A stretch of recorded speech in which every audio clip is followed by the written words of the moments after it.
That's right! Welcome to The Know. I'm Great Haddock. And I'm Adam Ellis. DC's cinematic universe might be on the ropes, but they are not saying Martha anytime soon. And if the advanced numbers for Suicide Squad are any indication, they may not have to.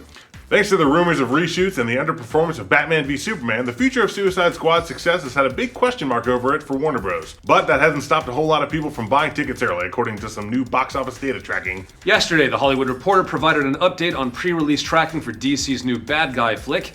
According to the report, Suicide Squad is tracking to open somewhere in the neighborhood north of $125 million in its debut weekend. If you're bad at math, that's a decent amount of money. If it hits those kind of numbers for its premiere weekend, that would make Suicide Squad the highest grossing August opener ever. So who is currently holding that honor?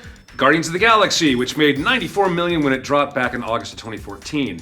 People were kind of surprised by that one too. That $125 million might not be the ceiling for its opening weekend though, according to some box office analysis. Many of them are saying that it could climb as high as $135 million mark, which puts it in the same territory as another out-of-nowhere hit, Deadpool. The Merc with the Mouth shocked audiences in February with a truly insane $132 million opener, and honestly it probably shocked Fox more than anybody else.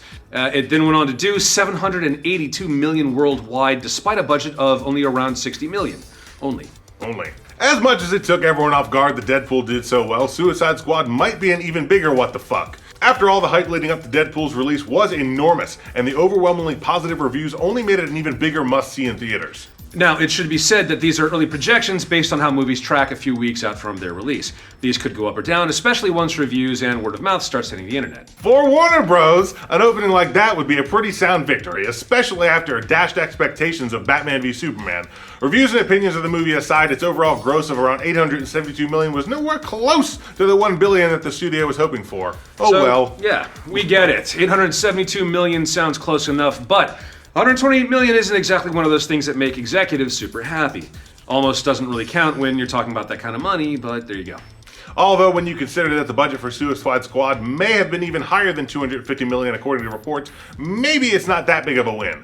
Still, something better than modest is probably what they're hoping for at Warner Bros. For a little more context to compare Suicide Squad's projected opening weekend of $125 million to the other heavy hitters, Batman v Superman did $166 million, and if Suicide Squad manages to push into the $140 million or above territory, it's not going to look great for DC if it starts getting too close. But, of course, the biggest opening weekend in terms of comic book movies this year belongs to, who else? Captain America Civil War. Civil War knocked down nearly $180 million in its first few days, basically putting a beat down on the competition. So, what could be attributing so much to Suicide Squad's early success besides Harley Quinn? There are probably a few factors that we can speculate on. Booty shorts, for one. Yeah. Will Smith, for one, who's pretty much a household name across the world and can definitely get butts in seats. In fact, many pinned the underwhelming opening of Independence Day Resurgence on Smith's absence. A sequel to such a beloved movie should have done much better than Resurgence did, bringing in only $41 million in its opening weekend and around $91 million here in the US overall.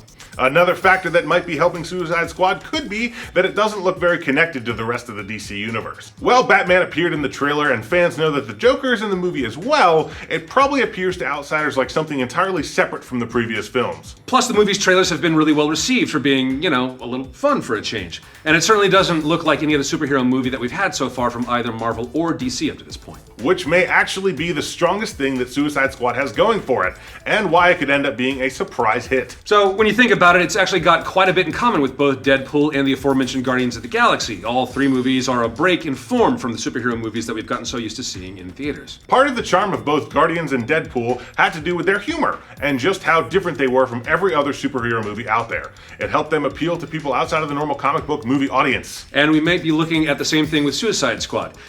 So we've heard all kinds of conflicting reports about whether or not the film's rumored reshoots were actually to make the movie even more fun than it was before, but if that's what the case was, then it might have been the right call. Either way, we'll have to see for ourselves how Suicide Squad shapes up when it hits theaters August 5th. So, what do you guys think of Suicide Squad's early box office numbers?